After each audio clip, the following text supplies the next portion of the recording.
Euh, on est, euh, on est aujourd'hui Yutet qui se lève. Si ça vous dit quelque chose, c'est la Eloula du Maguid de Mézérich, et c'est aussi la fête de la libération du Balatania. Hier soir, on a fait un Farbrengan, on a parlé de ça. Mais c'est quelque chose qui est très profond, qui est très marqué dans le monde chassidique, pas seulement Chabad, mais en particulier Chabad, mais aussi chez les autres chassidim, où on fait, ça s'appelle un Yom Tov. Rosh Hashanah la Chassidut, c'est le début du dévoilement véritable de la Chassidut. Et ce dévoilement de la Chassidut, qui est venu en particulier avec le Tanya, évidemment, du Balatanya, qui est le livre majeur de la Chassidut, extrait des enseignements du Baal Shem Tov, d'accord. Eh bien, Baruch Haba, en fait, ce dévoilement de la Chassidut, il n'a pas simplement un but intellectuel de connaître une autre partie de la Torah, d'avoir des connaissances philosophiques intéressantes sur tel ou tel sujet. Il y a quelque chose de plus profond que ça. Mais non, on est comme ça, il y a quelque chose de plus profond que ça. Hein.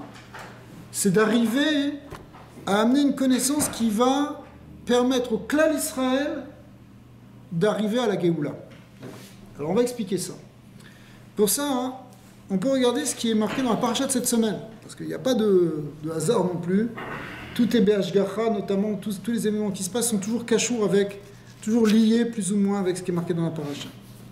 Vayeshev Yaakov Beretz Miguré Aviv, Beretz Kenaan, Yaakov a voulu s'installer après avoir passé tous les obstacles de Lavan et de Esav et de l'ange d'Esav et tout ce qui... Il se dit ça y est, maintenant il va enfin revenir en Eretz Israël, il va se faire un petit coin tranquille. Et ça ne va pas se passer comme ça. Ça ne va pas se passer de cette manière, parce que il s'installe avec ses fils, mais il y a une forme de jalousie qui s'installe entre les fils. C'est quoi la jalousie? C'est que le verset nous dit « El toldot Yaakov Yosef », le vrai, en quelque sorte, c'est comme si Yosef, c'est lui le plus important dans la génération déjà la Torah. Et puis, la Torah dit, Pasuk Gimel, Va Yisrael, Ahav et Yosef Mikol Banav. Il avait une préférence pour Yosef. Qui Ben Zekunim ou c'était le fils de sa vieillesse ou sa sagesse. Et il lui avait fait une kétonet passim, il lui a donné un vêtement particulier. Il y a une préférence qui a été donnée à Yosef parce qu'il avait des qualités particulières. Il avait cette capacité normalement de pouvoir réunir tous les frères, de pouvoir les... Justement, c'est ce qu'on va voir après plus tard quand finalement il va devenir vice-roi d'Égypte, il va être capable justement d'unifier tous ses frères. C'est ça ce que représente cette kétonet passim. Ce vêtement fait de bandes, et chaque bande représente une tribu. Il est capable d'unifier toutes les tribus, d'unifier. Alors, Binyamin, il est encore petit. Mais c'est vrai que mes farchim me disent, mais lui aussi, il s'appelle Ben Zekunim. Mais Binyamin, pour l'instant, c'est encore lui le plus petit. Et Yosef, lui, il est le Bechor de Rachel. C'est-à-dire que l'enfant que Yaakov Avinu attendait depuis le début, depuis qu'il s'est marié, il pensait qu'il se mariait avec Rachel. Et finalement, il a eu tous ses enfants, et en dernier, il a eu Yosef. Après ça, il y a eu Binyamin, toujours avec Rachel. Mais celui qu'il attendait, c'était Yosef. Et effectivement, tu as raison de le soulever, parce que... Binyamin est venu avec aussi un tsar. En plus, il est venu... Ben Oni, c'est celui qui est né dans la souffrance, puisqu'il a perdu sa mère à ce moment-là, et Yaakov lui a changé son nom, il lui a dit Binyamin, pour rajouter de la douceur, parce que Yamin, ça représente le chesed. Mais... quand Yosef va être vendu et qu'il ne sera plus là, celui qui va se substituer à Yosef en quelque sorte, c'est Binyamin. D'ailleurs, Binyamin, le petit frère de Yosef, il nommera tous ses fils au nom ou en référence à des événements de la vie de Yosef. D'accord. En quelque sorte, il va essayer de retrouver, de reprendre, de remplacer Yosef. Maintenant, le sujet, il est comme ça. La Torah nous présente qu'il y a une différence. Et effectivement, tout de suite, le passage d'après nous dit... Vayiru Achav Echav Ki Oto Avaviem Mikol Echav. Eux, ils ont vu qu'il y avait une préférence, qu'il aimait plus que tous les autres frères. Et le passage nous dit un terme fort. Vaisneu Oto. Ils l'ont haï, ils l'ont détesté. Velo Yachlu Dabrou les Shalom. Vous ne pouvez pas parler en paix. Et le passage qui va continuer après et va nous dire 3 fois le terme de Sina. 3 fois, c'est marqué que il est détesté. Pourquoi? Parce que Yosef, il se permet de rêver. Et quand il rêve, en plus, il dit ses rêves. Et dans ses rêves, il a l'air de dire que c'est lui qui va justement être le Bechor, qui va dominer ses frères. C'est pour ça que Vayachalom Yosef, Chalom Vayaged Lechav, Vayosifu Od Snooto. Ils l'ont détesté plus. Et plus loin, quand il va raconter le deuxième rêve, Vayosifu Od Snooto, le pasuk qui nous dit la même chose, Al Chalamotav et Al Devarav, parce qu'il a rêvé, parce qu'il a parlé. 3 fois la Torah, c'est beaucoup. C'est pas clair cette histoire. En fait, pourquoi il a continué? Pourquoi il a insisté? Ou bien que les frères ils montraient rien du tout contre lui. Quelque part, c'est ce qu'on reproche à Yosef, c'est qu'il était nard, il était jeune homme, et il n'a pas eu justement encore la capacité de gérer ses frères et d'être discret par rapport à ça. Ouais, c'est comme le petit frère là qui se montre un peu. Mais après, par la suite, on voit qu'il va réparer tout ça, puisque quand il va devenir justement le vice-roi d'Égypte et qu'il va accueillir ses frères, il va tout faire pour les mettre à l'aise, pour pas leur faire sentir un sentiment de culpabilité, pour au contraire leur enlever tout le fardeau de la culpabilité. Ça, il va avoir cette force-là. Mais là, au contraire, on nous dit, Rachid nous dit qu'il parlait à son père, il faisait une sorte de lachon hara, et donc il y a eu une haine qui s'est développée. Alors, cette haine, elle est l'origine, on va faire une pause juste après, elle est à l'origine de tous les problèmes de haine gratuite qu'il va y avoir dans le clan Israël, et en particulier, c'est ce qui va permettre, ou ce qui va faciliter, ce qui va déterminer la destruction du deuxième Beth Amikdash. On va reparler tout de suite de ça. Alors, les Chachamim nous disent que le Beth Amikdash a été détruit, le second Beth Amikdash a été détruit, pas à cause des fautes comme dans le premier Beth Amikdash où les gens s'assassinaient, violaient, etc. C'est pas à cause de ça, c'est à cause de la haine gratuite. Il n'y a pas de véritable amour du prochain complet, il y avait des problèmes de dissension. Et à cause de ça, le Beth Amikdash a été détruit. Maintenant, ça va très loin cette histoire, parce que le Talmud nous dit, ok, c'est pas simplement à l'époque, c'est que s'il n'est pas reconstruit de nos jours, c'est comme s'il était détruit de nos jours. C'est-à-dire que si on n'a pas reconstruit, si on n'est pas sorti de l'exil, c'est que le problème n'a pas été réglé. Le jour où on va régler le problème, on sort du galout. Alors, c'est quoi le règle du problème? Alors justement, on y arrive. Donc, pour arriver, comment est-ce que tu peux sortir du problème de la haine gratuite? Concrètement, et on est arrivé à cette conclusion, il faut faire des actes de bonté gratuite. Dans le sens contraire, tu fais un reverse. Au lieu de faire des actes alors tu fais des actes de générosité, de bonté. Mais pour arriver à faire ces actes, vous allez me dire, c'est facile. Il faut devenir gentil. C'est vrai. Mais ça ne marche pas comme ça. Vous savez pourquoi ça ne marche pas comme ça? Parce que changer une mida, changer une tendance, c'est pas évident du tout. Il y a même des grands maîtres de la Gemara qui ont dit c'est plus facile d'étudier tout le chasse, tout le Talmud, que de changer une mida. D'accord? Changer une mida, ça demande un vrai travail, une avoda. Et cette avoda-là, d'arriver à finalement retrouver, non pas, quand on dit changer une mida, en fait, c'est retrouver notre véritable bonne nature, et pas celle où justement on est dans la petitesse de détester l'autre, de le voir toujours négativement, de voir toujours le défaut chez l'autre, et pas le voir chez soi, et voir chez soi, le voir partout. Pour sortir de ça et retrouver une vision claire, où on voit l'homme comme notre prochain, ça demande une avoda profonde, et cette avoda profonde, elle a besoin d'un enseignement profond. Il n'y a pas une avoda, avoda c'est un travail spirituel profond, sans enseignement profond. Tu prends Rabbi Nachman, il te dit des choses simples, il te dit, il faut que tu regardes la Nekuda Tova chez l'autre, que tu regardes la Nekuda Tova en toi, tu vois des points positifs, tu vas travailler à partir de là. Mais regarde la Chokhma qu'il y a derrière ça. La Chokhma du côté Mohan. Pourquoi une telle Chokhma? Parce que c'est simplement quand tu vas développer la profondeur de la connaissance que finalement tu vas pouvoir intégrer les choses au fond de toi. Chacun par rapport à son niveau intellectuel, évidemment. Mais le travail d'étude, de réflexion, de méditation, d'intégration, de concepts, il est nécessaire pour changer quelque chose en nous. D'accord?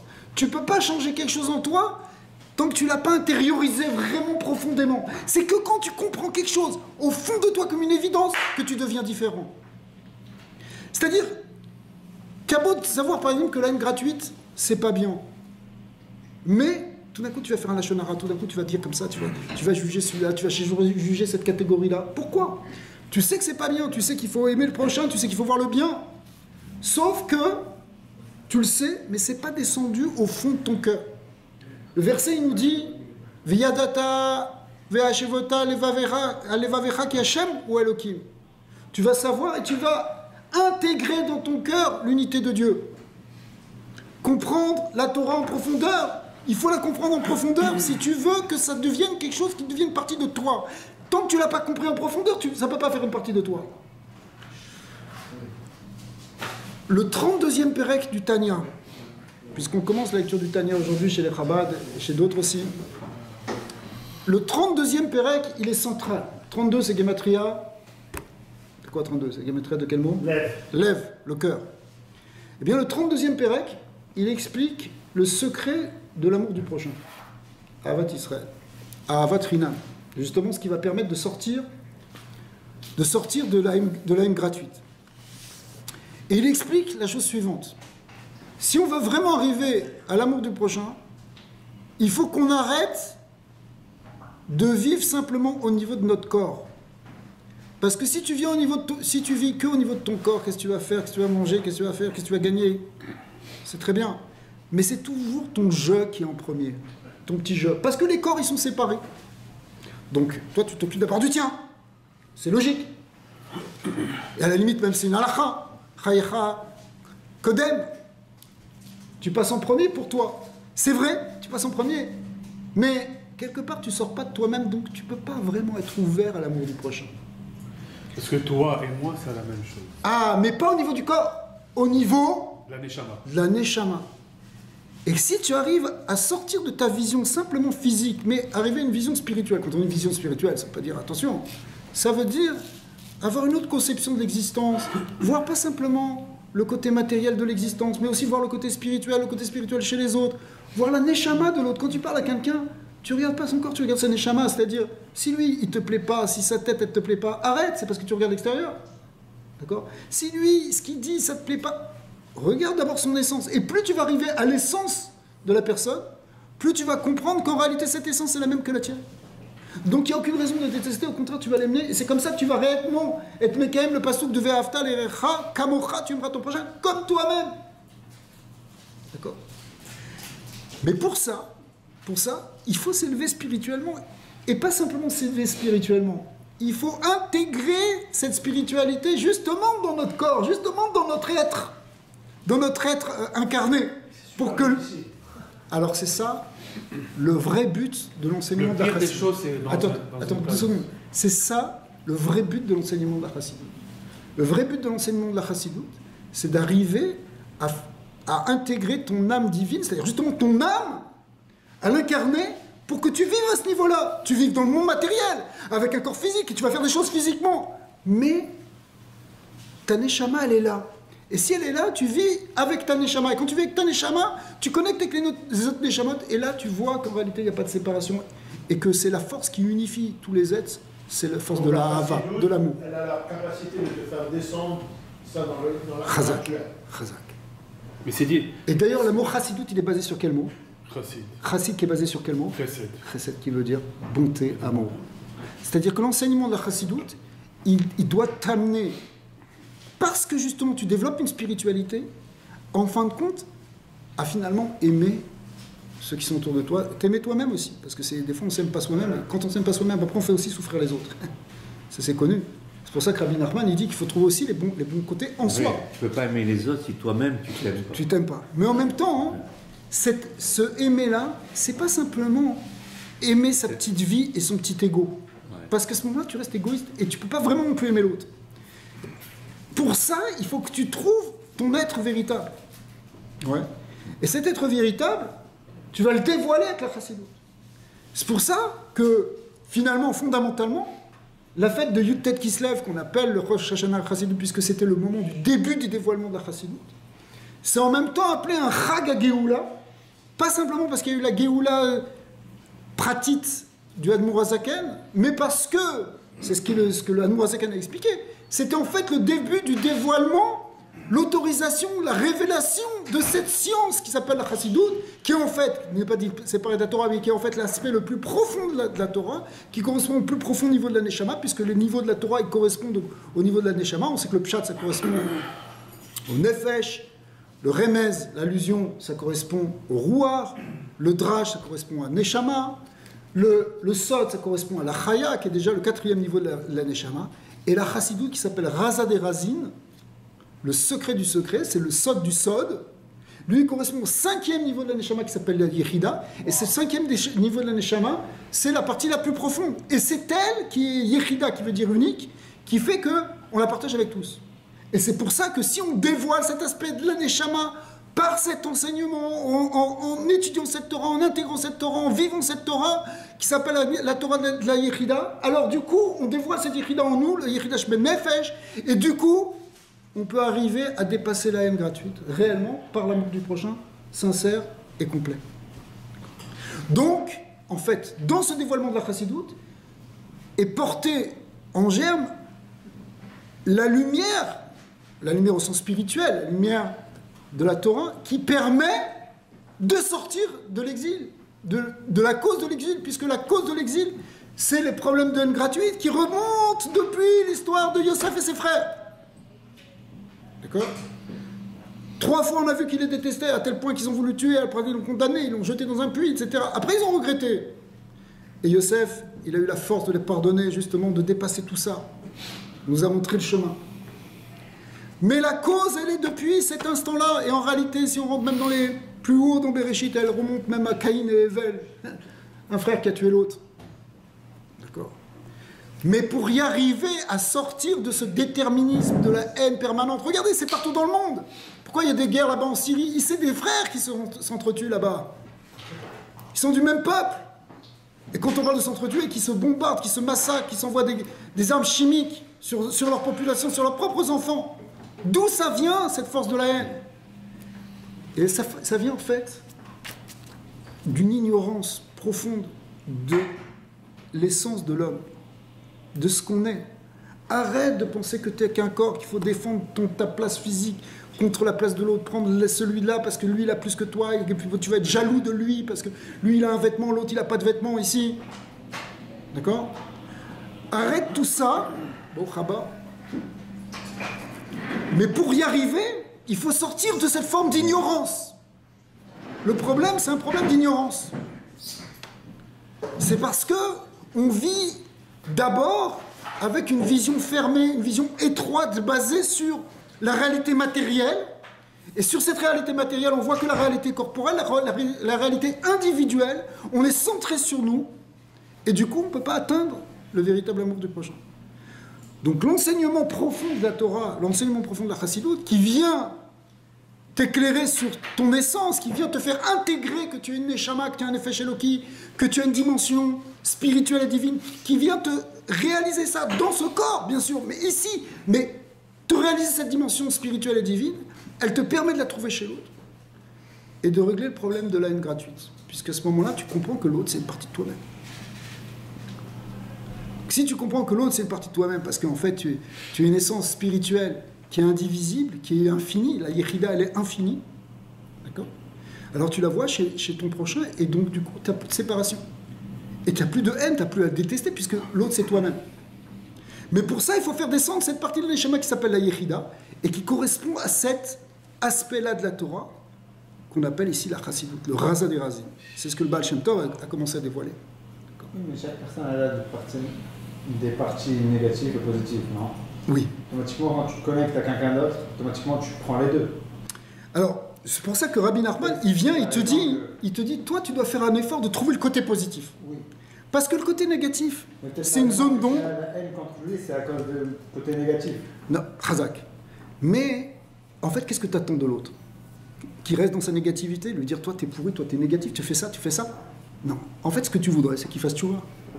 Ok? Ouais. En fait, si tu l'aimes vraiment, tu voudrais qu'il fasse tchouva. Et la clé pour qu'il fasse tchouva, c'est pas de lui mettre l'accent sur son côté négatif, parce que tu l'enfermes dans sa négativité. c'est de lui mettre l'accent sur son côté positif. Ça, c'est tout l'enseignement de la Torah Resh Pebet. C'est que c'est comme ça que tu es marzir autour les tchouva. C'est quand tu es dans les kafsrout. Dans les kafsrout, c'est-à-dire que tu trouves une écoute Torah.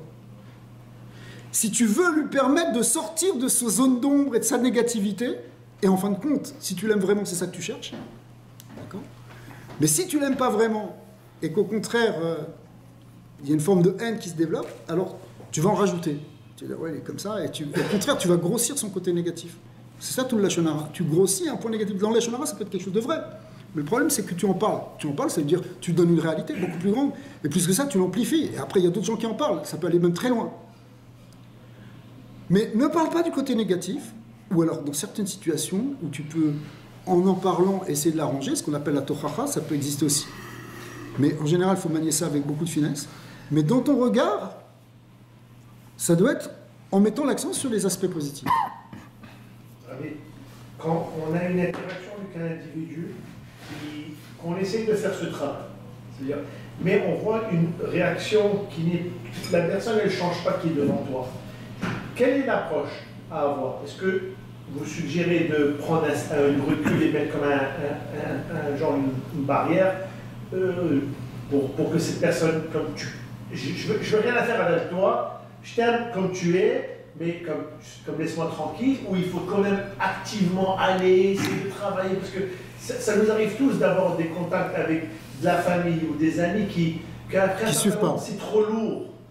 C'est trop lourd, c'est-à-dire ça pèse, et je préfère ne pas rentrer dans une marloquette et je me dis, je me sépare. C'est très délicat de répondre à cette question, ouais, parce que ça dépend beaucoup ça dépend en fait des paramètres. Des fois, il va falloir, par exemple, percer un abcès. Des fois, il va falloir au contraire être très patient et laisser la personne évoluer en son temps. Des fois, il va falloir simplement insister, envoyer des messages. Et des fois, il va falloir essayer de faire participer l'autre, de l'amener dans la simra, de lui montrer les bons côtés. Tout dépend du cas, si tu veux. Tu ne peux pas répondre de manière vraiment générale. De manière générale, si il y a une réponse à donner, c'est quand même qu'il faut aimer le prochain et essayer de l'amener justement vers le bien. Mais des fois, il va falloir prendre des pincettes, ou des fois, il va falloir rentrer plus franchement. Ça dépend. Ça dépend de la nature de la personne, ça dépend aussi de ta nature à toi, parce que on peut avoir plusieurs approches. Ouais, ça dépend aussi de la relation que tu as avec l'autre. Ouais, bah oui. Quel degré de relation. Exactement. C'est important. Jusqu'où tu peux te permettre de certaines choses, d'autres tu ne peux pas te permettre. À un moment donné, chacun a sa zone de confort. Mon rabbin Ben Bnei Brak, il m'a dit une chose. Il m'a dit, quand tu aimes pas cette personne, quand tu vois quelque chose de pas bien sur une personne, c'est pas lui qui est pas bien, c'est son intérieur qui est pas bien. Déjà, c'est bien si tu arrives à voir ça. Okay. Faut pas voir. Il faut que toi, tu le vois positif, mais lui, c'est pas lui. Ce qu'il fait là, la connerie, c'est pas lui. Il a été incarné par lui, etc. 100%. Il faut distinguer l'être du Yetzirah et de son côté extérieur. Mais pour ça, ça demande déjà une vision, une sagesse, de comprendre comment ça fonctionne, le Yetzirah. Tu vois? Et c'est ça, finalement, la avoda qu'on a dans la chassidou, d'arriver à plus voir simplement du côté extérieur et physique, mais au contraire, progresser spirituellement pour voir les choses à un niveau plus profond et du coup permettre justement une ouverture qui va permettre un changement. Jacques. C'était incroyable.